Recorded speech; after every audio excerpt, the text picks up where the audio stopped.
Now this is a roof survey that I did some time ago, but there were so many different observations that I found on this particular job, and one of the reasons was because it was raining at the time. So I'm going to talk to you regarding the felt here, but if you look at what's going on with the rain and it's starting to puddle just here, I'll talk you through in a second what's going on in there. But at the moment I'm actually putting a camera inside and I'm looking inside to see what goes on. If you look at the top left hand side, later on in the video I'll show you what goes on up there. It's quite interesting observations, and only really became a great video to show you because of this. Now just look at what's going on at the moment. I'm going to stop this and just scrub through this. If you look here, each time, and I'll just go there, if you look all the way along here, each time I move the tiles, you can see water moving and dripping down. Have a look at that. You can see, and this is to do with the capillary action of water getting up underneath the tiles. These tiles on this roof are being laid too low. The actual angle of this is around about 10 degrees, and these particular interlocking tiles shouldn't be laid under, I think it's 17 and a half, 18. And then you've got the headlap. So what is the headlap? Let's just go back here. The headlap is the amount, and we can just see it just here. If you look at that amount just there, and look at the water running off of that up at that point. I'll just stop it. That's the headlap. How much this tile here overhangs this one. Now, the lower the angle of the roof, the more headlap you want. And on this particular roof, even at 17 and a half degrees, you need 100 mil of headlap. And here you've probably only got 70 mil, 75 mil, something like that. So, you know, you can see that this is a real problematic. And the reason I've been called in is because the roof is leaking. The angle is incorrect, the headlap is incorrect as well. But again, just observe this. You look at the water as I'm doing this, dripping inside here. Now, why is that a particular problem? Well, we get to the same age-old scenario. Ever since we've been putting the Sarking felt down, we've had this problem that as water runs down, and you've got to remember is that the Sarking felt is a secondary barrier for roof leaks. It's not the main barrier, it's the secondary barrier, and it's there so that if you get a roof leak further up here, the water can run down on top of the Sarking felt and get over the top of this into the gutter. Well, on this particular job, they've actually put an eaves protection system in, which is basically something that is supposed to support this so that the water can go over the top and get out into the gutter. But what they haven't done is put a flange underneath this to bring the back up as well, so the water's just puddling behind it. And of course, with water which is puddling behind it, as you can see now, it builds up, and the nails are penetrating this, so it will leak through the nails. And now you're going to see me in a second. Let's just go to it now. I'm pushing the camera. We'll go back to this point here. I'm just pushing, that's the light that I'm going in, and then I'm putting the camera inside. Now once I've got that camera inside, you can see what I'm looking at inside this, and there's some observations that I will make inside here. Let's just move that forward. Right, lights on, and we start to look around. So as we're looking around here, and I'll stop it just about there. Okay, so that's a good place to stop. So here we've got an open cavity. So the question is, should the cavity be left open or closed? Now, this is the cavity wall here on the outside.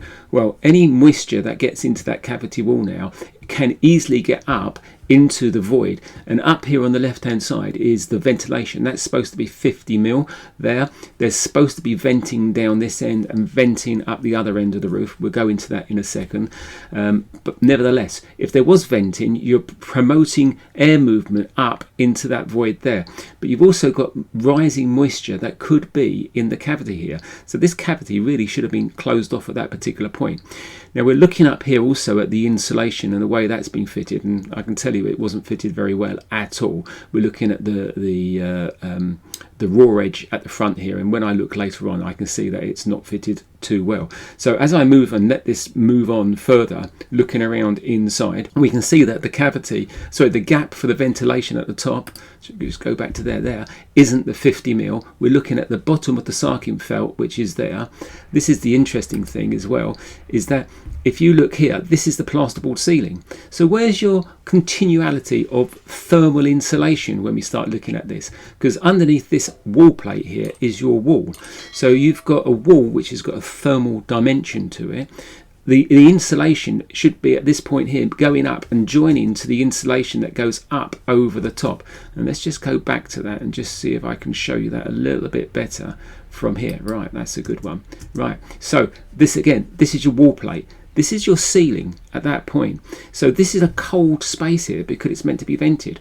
So if you've got insulation up there and you've got the wall itself is thermally correct, and the cavity is obviously thermally correct, should be insulated as well. There's no joined up area here. This area here is going to be cold bridging.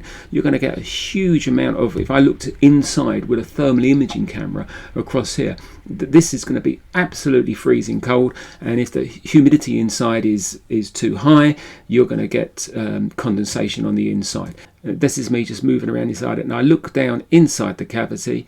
Where's the insulation? Now we can just see when we stop inside there, let's just go back, we've got some kind of pipe coming through just there as well. But look, there's no cavity closure in there, and there's no insulation. Now it's interesting that, I don't know why, but there's some kind of Sarking felt on the inside wall. Well, I don't know what that does because it's not a vapor barrier. I really can't comment what's going on with that section there. Now, as I start to bring the torch out and have a look, you can see that this is the Eaves protection system, which is there designed to throw the water off. But as you can see just up here, there's a big area where the water can stay, and it's got to get over that. Now, interestingly enough, if we go back inside and have a look, I do believe earlier on when I was making the video, you can see, yeah, there we go. But I'm wondering whether or not that is ingress of water, because there'll be nail fixings coming through on there, and we know that we've got water sitting there because it's not getting out. In fact, that could be ingress of water just there. Of course, it won't be the Sarking felt which will be leaking because that is waterproof, but that could be because it's coming through the penetration just there. So let's just go outside. I want to just show you a few things, what happens elsewhere. So this is higher up on the roof, and this is the flashing that they've got to the wall. Well, you know, it looks relatively neat. The edges here haven't been done properly. There's a nice overlap there, but it's the angle and the headlap which concerns me more. Yes, this hasn't got any clips to clip it down, so therefore wind uplift could be a problem. But more to the point, just look what happens when I lift it up. And again, this goes back to the capillary action, what happens with water. Look at that water that is underneath there, and it's slipping out. I'll just take that back again just so you can see it.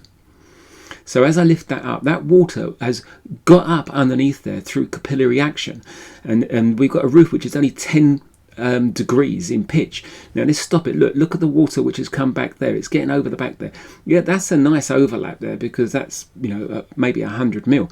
But realistically, personally, I'd have that a little bit wider, but it's not the width of that which is the problem. It's the 10-degree angle and the fact that you've got the capillary action. If you took capillary action with that together with some wind blowing and driving the water back again, it would easily get over the back. Now, another common mistake made here is look at the Sarking felt across the back there.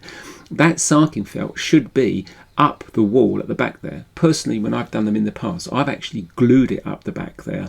The building regulations doesn't necessarily call for that, but it should go backwards and go up, and there should be a batten there to stop it from flapping around. But personally, I've glued it up the back there, making it totally waterproof when we've done that in the past. And just as a matter of interest, if we start looking at the white on the back here, this is oxidization going on, and we get rust on steel, but lead, you get oxidation. Of course, the other thing that you want to take into consideration on this is venting. There should be a vent here. So theoretically, with the movement of air down the other end and the theoretical through ventilation, there should be a vent here allowing that moisture to get out. So some of this could be condensation as well as the rain that has come through at this particular point. I want to just take you over to a couple of other things, and I'm going to do a video on these skylights soon, because I see lots of these skylights being put in. I mean, this gives you a good idea of the roof and the falls on it, and if you look at this, it's another area where the flashing and driving rain getting up the back. But you know, you can only condemn this roof. But look at these skylights; they do look lovely. However, are these really skylights? That's what you've got to ask yourself. I always look at these as being just double glazed units put on the side, yes, with a black frame around the back there. But theoretically, they've got a fall on them, and that fall is going to be this direction. So all the water is going to run off this way. But what about water that goes around the back there? The water that goes around the back there with capillary action is going to stick to the back of that glass, come backwards and then hit that vulnerable joint. Surely all of these should be in a nice frame with a drip detail all the way around. But watch out for that video. I'll put a link to that as soon as I do it in the top of the description down below. Hopefully this has been informative to different people out there. If you need any more information, please don't hesitate to call me. Speak soon.